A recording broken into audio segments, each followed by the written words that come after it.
1856 விதவைகள் மறுமண தடை சட்டம் சட்டபூர்வமாக்கியவர் யார்? Answer is option B Dalhousie பிரபு. யாருடைய முயற்சியால் விதவைகள் மறுமண தடை சட்டம் கொண்டுவரப்பட்டது?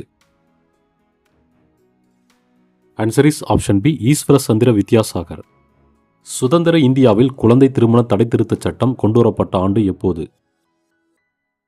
Answer is option C 1978.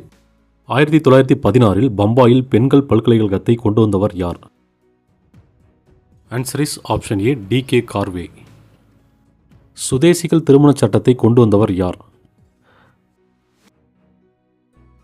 Answer is option B Keshav Chandra Sen. 1930 Sarda சட்டம் யாரால் கொண்டு வரப்பட்டது? Answer is option C Rai Sahib Harbilas Sarda. 1891 வயது ஒப்புதல் சட்டத்தை கொண்டு வந்தவர் யார்? Answer is option B M Malabari.